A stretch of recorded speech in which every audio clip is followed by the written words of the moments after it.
আসসালামু আলাইকুম ভিউয়ার্স, আশা করি আপনারা সবাই ভালো আছেন।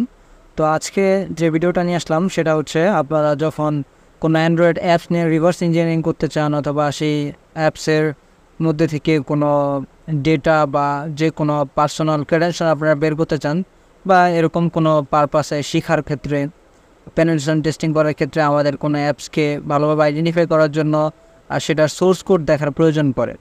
তো তেমনি আপনারা অ্যান্ড্রয়েড ফোন দিয়ে কীভাবে অ্যান্ড্রয়েড ফোনের একটা অ্যাপ্লিকেশনের সোর্স কোড কীভাবে বের করবেন সেটা আমি আজকে এই ভিডিওতে দেখাবো।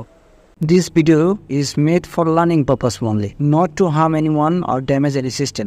Hacking is definitely legal if you do it with permission. Do not use any part shown in the video for any bad purpose. Take it for learning only. তো খুবই ইজি প্রসেস। আমি এর জন্য ব্যবহার করতেছি কালি নেট হান্টার। আপনারা চাইলে অন্য কোনো ডেস্কটপ বা টার্মক্স দিয়েও করতে পারেন। তো আমি নেট হান্টার দিয়ে দেখাচ্ছি। নেট হান্টার লিনাক্স কালিনাক্স চ্যানেল প্রায় একই রকম সেম, শুধু আর্কিটেকচারটা আলাদা। তো চলো আমি এর জন্য আপনাদের একটি অ্যাপ্লিকেশন সেটার সোর্স কোড বের করে দেখাচ্ছি। তো যেমন আমি এখানে দেখতে পাচ্ছেন যে জিবা বেটিপিকে এই যে অ্যাপসটা এটাকে দেওয়াই হয়েছে পেনিট্রেশন টেস্টিং করার জন্য। এটা টেস্টিং পারপাসে ওপেন সোর্স একটা অ্যাপস এটাকে দেওয়া হয়েছে। তো আমরা মূলত এটার সোর্স কোড বের করবো। তো বাই ডিফল্ট এমটি ম্যানেজার দিয়ে আমরা সোর্স কোড দেখতে পারলেও সেটা অরিজিনাল যে সোর্স কোড সেটা আমরা দেখতে পাই না। তো আমরা যদি এখানে ভিউ বাটনে ক্লিক করি তো দেখুন এখানে অনেক ফাইলগুলো আসছে,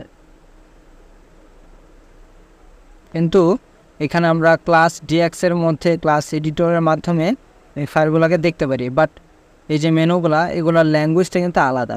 এটা যেভাবে যে প্রোগ্রামিং ল্যাঙ্গুয়েজ এটা লেখা হয়েছে সেভাবে দেখাচ্ছে না। তো সেভাবে দেখার জন্য আমাদের এটার সোর্স কোডটা বের করতে প্রয়োজন, বের করতে হয়।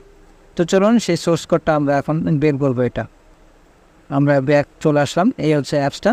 তো আমি এখানে একটা ফাইল খুলে নিচ্ছি যেখানে আমরা যে সোর্সের এই এপিকে ফাইলটার সোর্স সেটা এক্সট্রাক্ট করবো। এর জন্য আমি আউট লিখে দিচ্ছি। অবশ্যই ফোল্ডার তৈরি করতে হবে। আমি একটা ফোল্ডার দিয়ে দিচ্ছি, আউট ফোল্ডার। তো এই ফোল্ডারটা থাকলে এখানে আমরা আমাদের যে অ্যাপসটা এই যে অ্যাপসটা এটার সোর্স কোডটা এখানে নিয়ে আসবো। তো আমরা এটা করার জন্য JADX নামে একটা টুল আছে সেটাকে আমরা ব্যবহার করবো। আমি এটা ক্লিয়ার করে দিচ্ছি। তো আমি সেই লোকেশনে যাচ্ছি যেখানে আমাদের অ্যাপসটা রয়েছে। আমি অ্যালাস করলাম। তো এই যে দেখুন আমাদের ডিবা বেটে যে এপিকে ফাইলটা এটা এখানে আছে।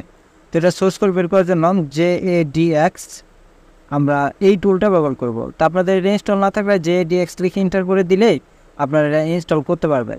তো আমার সিস্টেম এটা অলরেডি ইনস্টল করা আছে, তো আমি এখন আর সেটা ইনস্টল করা দেখাচ্ছি না। তো JADX এটা দেওয়ার পর দিবেন আপনারা -D। দেওয়ার পর আপনাদের যে যে ডিরেক্টরিতে এটা এক্সট্র্যাক্ট হবে সেই লোকেশন আমাদের দিয়ে দিতে হবে। লোকেশনটা শর্টকাট করে দিলে হয় না, এখানে সম্পূর্ণটা মিনিং করে দিতে হয়। আমরা এখানে সম্পূর্ণটা দিয়ে দিচ্ছি SD কার্ড অ্যাপ টেস্টিং, তারপরে আমরা আউট ফোল্ডার এটা দিয়ে দিলাম। তারপর আমাদের আরেকটা কমান্ড দিতে হবে, একটু দেখে নিচ্ছি। তো এখন আমাদের অ্যাপ্লিকেশনটা যেটা আমরা সোর্স বের করব সেটা মেনশন করার জন্য আমরা -DEOBF এটা লিখে দিব। এটা লেখার পর আমাদের যে অ্যাপসের লোকেশনটা, যদিও অ্যাপসটা কিন্তু আমাদের এখানেই আছে, যে দেখুন এখানে আছে, বাট এইভাবে এটাকে আমরা মেনশন করলে এটা কাজ করবে না। তো এটাকে আমাদের মেনশন করে দিতে হবে একদম এটা যে পাথ আছে সেটাকে। তো আমরা প্রথমে SD কার্ড লিখব। SD কার্ড লেখার পর যেখানে আমাদের অ্যাপটা আছে অ্যাপ টেস্টিং ফাইলের মধ্যে, তারপরে এর মধ্যে আছে ডিবা ফাইলটা। ঠিক এইভাবে আপনাদেরকে দিতে হবে। তো সব ঠিকঠাক থাকলে আমরা ইন্টার বাটন ক্লিক করে দিব। তারপরে এটা কিছুক্ষণ সময় নেবে এক্সট্রাক্ট করার জন্য। তো আমরা সেই সময়টুকু একটু অপেক্ষা করব। তো দেখুন একটু বড় ফাইল, একটু সময় লাগবে, তো আমরা একটু অপেক্ষা করি।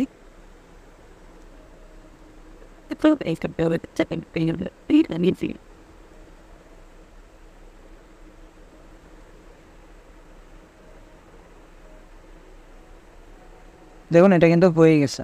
তো এখন আমরা এমটি ম্যানেজার দিয়ে যাচ্ছি, আউট ফোল্ডারে যাব। দেখুন এখানে আপনারা পেয়ে যাবেন রিসোর্স ফোল্ডারে এটা রিসোর্স রয়েছে। তো আমরা যাব সোর্সে, কারণ আমাদের সোর্স প্রয়োজন। তারপরে যে এই যে এটা হচ্ছে এটা প্যাকেজ নেম, এই প্যাকেজ নেমের মধ্যেই সব কিছু থাকে।